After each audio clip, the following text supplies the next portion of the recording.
And here we go. We're live. Hi, everybody. This is From Our House to Yours, episode number 7. I'm Virginia Amos, a realtor with Coldwell Banker in Old Town Alexandria. And today we have with us one of my favorite people to work with in the industry, and that's Carl Craig, who is with HomeTeam Inspections. And he's going to tell us a little bit about how the pandemic has affected his business, but then we're also going to talk about maintenance issues. And Carl really has a terrific approach to that. So Carl, why don't you introduce yourself and talk a little bit about how all this has affected what you're doing. Okay, thanks, Virginia. Yeah, my name's Carl Craig. I own HomeTeam Inspections here in Northern Virginia. We conduct inspections in about a 5-county area, including Washington, D.C., for both the real estate transactions on the buyer's side, about 90%, about 10% on the seller side for listing inspections. We focus primarily on the basics of the inspection, the fundamentals, the foundation, the roof, all the other appliances, the HVAC, water, plumbing, and electrical systems. But we obviously talk about some other little things in there too. But we're trying to make sure that the home is, properly set for the buyer and also set for the seller to make sure they can list it on the market to sell.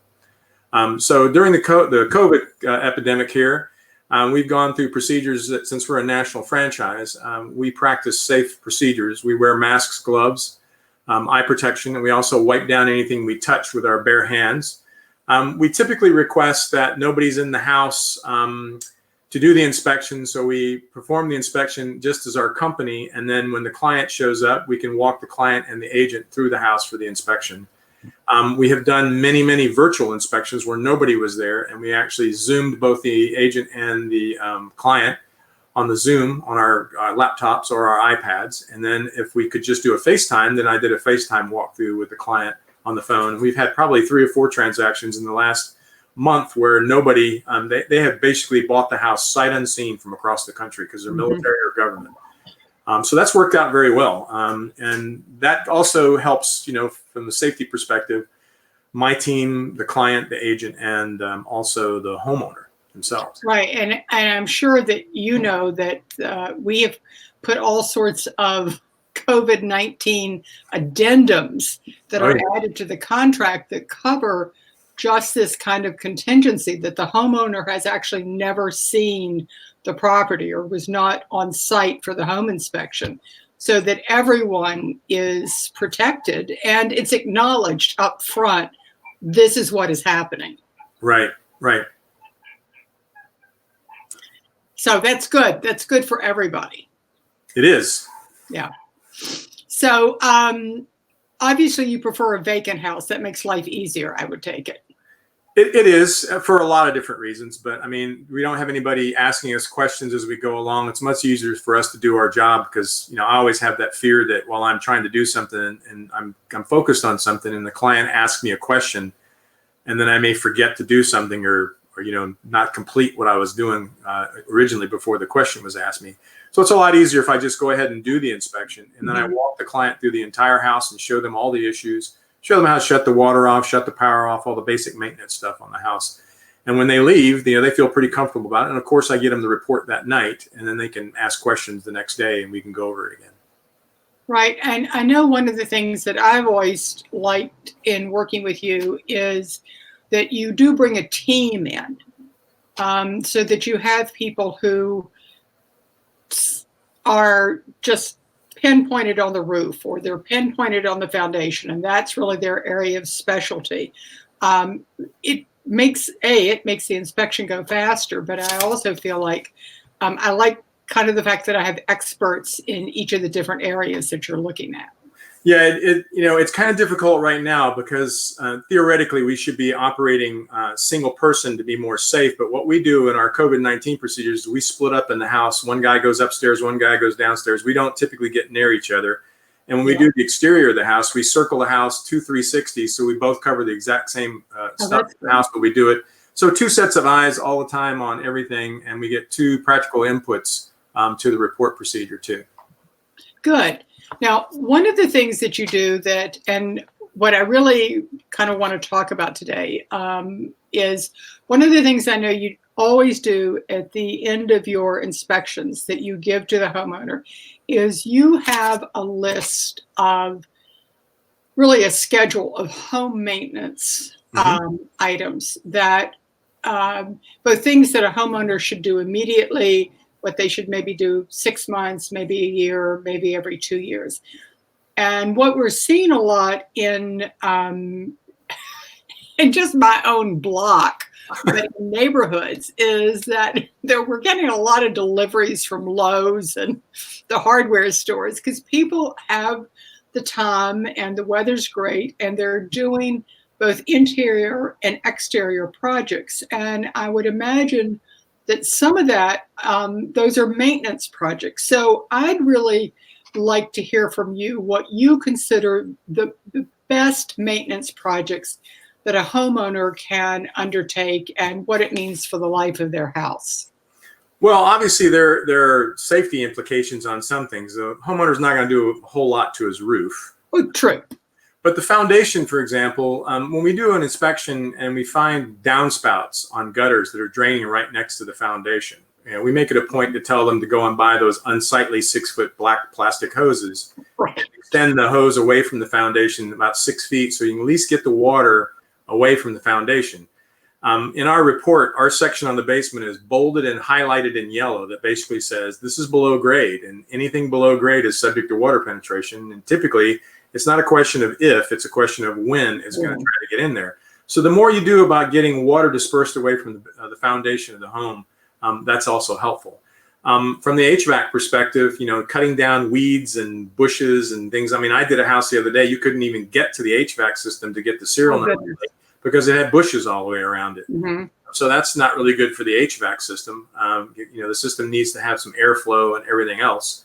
And then ventilation points that are blocked or drainage points like sump pumps. And sump pumps are other things that they have pipes that just drain right next to the foundation. So if you can get that water, I mean, the water is being sucked into your crock underneath the house from around your foundation. It's being ejected, and it's being ejected right next to your foundation. So basically the water goes right back down into the French drain system, goes back into your crock, and it gets recirculated and pumped back out again. So we look at trying to extend those pipes away from those things too. Windows, insulation, and also materials around the windows and doors to help water penetration and prevent water penetration. You can also circle your home and look at all those little funny holes. You'll be amazed at the number of holes you have in your home where ducting, insulation, pipes, and plumbing and everything have gone in to the home. And you could patch those holes or plug those holes with some kind of synthetic material, either a rubberized plastic or a foam that'll prevent water penetration, insects, and critters from going into the house. So that's a really good maintenance point from around the house. I saw a house yesterday. I was out walking, and I saw a house that actually it was brick, and it had it was in the front, and there was a hole in the brick about 6 feet up, and there was a black tube coming out of it, and there was no sealant around the hole or anything. It was appalling. Yeah, that's probably the air conditioning system and the refrigerant coming up to the top unit, to the attic unit or whatever, the air handler. And that is one of those things that's way up there. So when they install that, sometimes it gets overlooked in the installation process. So like I said, just walking around your property and looking at all these orifices that are everywhere and try to plug them all up, that's the best thing to do. Oh, that's a good point. Anything else for us? Well, I have a maintenance checklist. If anybody's interested in it, it basically covers the frequency of the inspection and services on some of the things you want to do in your house. And it covers the foundation, the basement, doors and windows, exterior, roof, interior surfaces, and also, what to do, for example, with your electrical system and floors. And then sort of a mold mildew prevention process too, to keep water from getting into your house in certain places and prevent mold from growing inside your house. Because outside is something you basically can't control in a lot of respects, but inside you can, and mold won't happen unless there's a water problem. So the maintenance checklist talks about when to do things, service the HVAC system, also plumbing systems, what you can do, like flushing your water heater and things like that. And then your grounds and yards, about how to make sure that you drain and winterize your spigots and do other things. It's a pretty simple page and a half, but it's been very, very helpful to my clients. I've had a few clients over the last month or so call me back and say, man, this was really great to have this little checklist, because there's so many things. I'm a first-time home buyer, and I never knew I had to do all this stuff. But I think if I'd have had to do all this stuff, I may have rethought about buying this house. You know, I had funny comments like that. But there's a lot to do with maintaining your home, and a lot of people don't really realize how simple things can really cause big problems for you. There is. And I would say, I don't know if you have it on your list, but we found out the hard way that after we had French drains put in and we had 2 marine-sized batteries, that those batteries have to be replaced every couple of years. Oh, for your sump pump backups? Yep. Yeah. Found out the hard way on that. So I actually have it on my calendar now as a reminder. I think I've got maybe 2 more years, and then those suckers need to be replaced. Yeah, deep cycle marine batteries are typically what they use. And, you know, I had boats and jet skis, and sometimes they wouldn't last 2 seasons, you know, so you have to kind of stay on top of them. And that's being constantly charged and used, where in a situation where a backup system is used for your sump pumps, that marine battery's got a trickle charge on it all the time. So it's constantly being charged. Yeah. But batteries go bad. So just like that's just one thing. It's so easy to overlook. Mm-hmm. You know, you just don't think about it. Well, tell me, you mentioned draining a hot water heater. Now, I confess to never having done that, and not knowing that you were supposed to do that. Well, you won't be alone. Trust me. You'd be in the majority. So if you ever pay attention to your water heater, there's kind of a little faucet thing down on the bottom. Yeah. And most of the plumbers that I work with basically say you're supposed to drain that every year. Wow. Yeah. And the problem with that is a lot of people don't have an interior drain in the floor in that part of the house. So it becomes cumbersome when you have to drain that water into some kind of a tank or whatever. And you've got a 55-gallon water heater, and you only have a 5-gallon bucket to put it in. You got to do that 10 times and take it outside and drain it. So a lot of people try to do it maybe the first or 2 times with good intentions, and then after the 2nd or 3rd year, they just blow it off and they never do it again. And my plumbers basically tell me when they try to go do that, they ask the client if it's ever been drained before. If they say no, and it's been more than 5 years, they don't even touch it, because at that point, it'll probably do more harm to the water heater than good. Oh, interesting. Yeah. Well, now, we put in 2 years ago, we put in a tankless hot water heater. Is there anything that I need to be doing to that? No, I know tankless are a little bit different, and they're water on demand, so your system is not constantly just heating water, and that's the whole purpose of a tankless system. You save a lot of money because you're not boiling 55 gallons of water all the time just to heat it up. You're just wasting gas or electricity to do that. And you go on vacation, people go on vacation, and their water temperature is 100 degrees or 125 degrees because that water heater's still cooking the whole time. Whereas a tankless system, when you want water, you want hot water, it gives it to you on demand. And it doesn't matter how many people have taken a shower. Oh, yeah. And I tell you what, I have a lot of people who are absolutely convinced that's the best move they've ever made was go into a tankless system. Well, and they don't have any problems if the tank ruptures or blows up and spills everywhere. You know, you don't flood your basement or anything either with a conventional tank. And that's a lot of problems. A lot of people have problems with that. So that's great to know. And yes, I'm a big advocate of the tankless hot water heater. Plus, it takes up very little room, and that was a huge deal for us too. So what about in terms of electricity, electrical panels, anything that we need to be conscious of there? Yes, the common issue that we run into here now, specifically in our neighborhood where we live out here, the houses in the area were built with Federal Pacific Electric panels. Federal Pacific Electric is now defunct. They went basically bankrupt because they lost their UL rating. And most electricians, if you have a Federal Pacific panel in the home, we basically just note that to the buyer. But a lot of times, 9 out of 10 electricians will tell you to remove that panel because it has problems with the circuit breakers. Oh. And they would not pop, and they caused a lot of fires. The reason the company lost their UL rating was because they couldn't pass the UL tests. Underwriters limit, the laboratories wouldn't pass them. And then now, for example, if you still have one of those panels in your house, to try to get a circuit breaker that actually works in it. You can't find them because they don't make them anymore. You can get them on eBay for $250, which would be the equivalent of going down to Lowe's and buying the same breaker made by a General Electric or a Square D panel today for $15. And the circuit breaker was the problem. So people are going and spending an inordinate amount of money to try to get a circuit breaker that fits this panel when they could pull the panel out and replace it for $1,500 and have a modernized electrical panel that's much safer. The other thing is aluminum wire. Aluminum wire is a really big problem. 85% of home fires, if you talk to any fire marshal, will tell you that 85% of home fires were created by aluminum wire problems.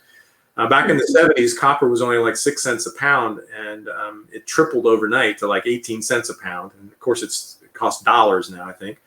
But it tripled and quadrupled the price of wiring a house. So back in the 70s, the building industry went to an alternative metal, which turned out to be aluminum. Interesting. And they started using aluminum wiring. And what they didn't know was that when you ran 120 volts through aluminum wire after 30 years, it turns it into a spaghetti noodle. And as you all know, it's kind of hard to get that entire fistful of spaghetti noodles into the pot without breaking at least one. Yeah. But when they do break, they put that little gap between the wires, and the electricity tries to arc across that gap. And a lot of that aluminum wire had a cloth wrap on it. Ooh. And it catches that wrap on fire, and there goes the house fire. So if we identify aluminum wiring in a house, we basically tell the client to have an electrician look at it, because some wire is pretty thick and it's pretty safe, and then other wires are pretty thin and more prone to breakage. So we basically tell them to have a licensed electrician evaluate those wires to see whether or not they're a safety risk or not. The FPE panel, like I said, 9 out of 10 electricians will say, take that thing out, let's put a new one in. Okay. So there's a bunch of those around here too, and there's still a lot of aluminum wire in the area that I find. Interesting. I had not run into aluminum wiring, so I'll keep an eye out for it. Okay. One question I wanted to ask you about, because I wonder about this, and I think people need to know. If you see, we're talking about mold and mildew. Mm-hmm. Do black spots automatically mean mold? No, not necessarily. Okay. But it's really simple to do either a mold swab, where you can send the sample to a lab and have it identified. I mean, the primary purpose of that is to determine whether or not it's anything worse than your standard mold that grows on sandwiches. Because you can get the Stachybotrys, the black mold, which is very damaging to health and immune systems for developing children. But in most cases, most lab tests can figure out whether or not it's something you can just wipe down with. A lot of people use a chlorine-based cleaner and then try to get it out. But of course, if you don't eliminate the water that's causing the mold to be there in the first place, it's going to come back, right? And then if you have those smells, you can always do an air quality test. Okay. An air quality test is a system that actually samples the air in any particular part of the house, usually in 1,000 square foot increments. And the air quality test will be able to identify if there's any active or inactive spores, what type of spores there are, and whether or not they're in an elevated nature or not. To be, so we do. People complain about funky smells, and I go down there and we find elevated levels of pretty common mold, and they just have to go down there and clean it or do a mold remediation process. Okay, but just to be clear, unless it is specifically tested, it cannot be declared mold. Yes, as a matter of fact, when I put it in the report, I say a mold-like substance was identified in the basement. I can't really say it's mold unless it's tested. Which is a good point, because I think people I think they get excited about, oh my God, it's mold, it's mold. Well, until you test it, you really don't know what it is. Exactly. And specifically the kind and how active it is, and then what you need to do from there. Yes. I think you have to be more concerned about where the water is coming. Yeah, that's exactly it. I mean, water is the problem. Mold is the symptom. So you got to get rid of the water first, and then the mold will go away. Good point. Good point. Well, the whole time we've been sitting here talking, I've had my eye on those guitars behind you. Oh yeah. So we always like to throw a few personal things in here. Why don't you tell us about those guitars?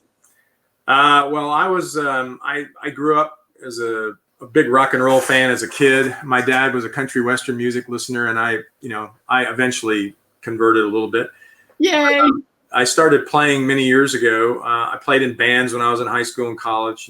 We cut a record when I was in college so we could put them in jukeboxes when they were still around. So we could tell the bar owner, hey, look, this is us. If you like us, we charge X dollars a night, whatever. And so I played in bands and stuff for a while. And then over the years, I bought a recorder. And my last house in Georgia, I actually had a studio built in the basement. So I could have a full band in there and we could record. I had a little red light outside. I have a recording deck. I actually cut CDs and make some music. I do a couple of joke CDs every year and have them professionally wrapped and put them in Christmas stuff. Oh, fun. Things like that. So yeah, I have 6 of my favorite guitars in here in my office since I don't have a studio. But I have my 3 amps, my recording deck and all that stuff. And I put some tunes together every now and then when I get the hankering, and then I burn some music and record it and put it on Pure Volume and other places like that. And I've been offered a couple of jobs to play in bars and clubs in the local area. And I've thought about taking them up on it, but I just don't. At my age, I don't think I feel like going into a club trying to play rock and roll music to a bunch of kids. Oh, I don't know. I think it's a great side gig. Well, maybe if you could get an adults only bar. Yeah. Yeah, maybe that's what I need to do is go run down some play. I don't sing or anything anymore. My voice cracked, way back when, but I play sort of acoustic music. So it's one of those things where I play, just quiet stuff, and then people just drink and talk and whatever. I'm not really loud and whatever. So it's helpful. Nice. Well, I'm going to look forward to one of those CDs in my Christmas package. Oh, okay. So two fun things is, what have you not been able to live with right now? Is it a food? Is it drink? Is it walking outside? Yeah. Well, I got to tell you, we're still pretty active, and the kids are doing a bunch of things. I mean, I've done a lot of yard work, going around walking and things like that. So, I mean, my big challenge is trying to find masks and gloves anywhere, and then of course the occasional gold mine of toilet paper. I did one the other night. Agent met me down in Arlington at a condo, and I parked in the Harris Teeter parking garage down in the Arlington Harris Teeter. And I walked through the Harris Teeter, and the whole paper section was full of toilet paper and paper towels. And there was a guy standing there with his cell phone camera out taking pictures because he looked at me and said, "Oh my gosh, can you believe this?" And I said, "Oh yes." I grabbed one. And then I told the agent, and the agent said, "Hang on, I'll be right back." So she ran down there and got one, so that was kind of fun. But finding masks and gloves right now are a real challenge for us to do our jobs. So interesting. I had good luck at a hardware store. Yeah, I mean, everywhere I go, if I look at my route that I'm going and I've got enough time, I stopped at 3 Home Depots the other day and I got one package of 25 pairs of gloves. And that'll last me, another month or so. But I've still got remnants from my last box. So I've got about 35 inspections I can still. I got plenty of masks now, which was the hard one. The real hard one was the mask. Yeah. I've been able to get masks, but now I can't get gloves. So if I have to, I'm going to resort to those big, heavy-duty yellow, clean the house gloves, and then put them in a bag and then soak them in hot water and sanitizer, and then try to dry them and reuse them if we get to that point. But it's important. Check out Ace Hardware in Old Town. Oh, okay. I had real good luck there. Wow. I drive by there all the time. Maybe I'll stop and jump in there. Yeah, and just call them and see if they have it, because they're doing like online orders for people. But I had real good luck there. Okay. All right. I'll do that. Thanks for the tip. Good. And I tell you what, if you will send me the best information link for you, I will post the information about your home maintenance. Oh, okay. Thing and how your list and how people can get it from you.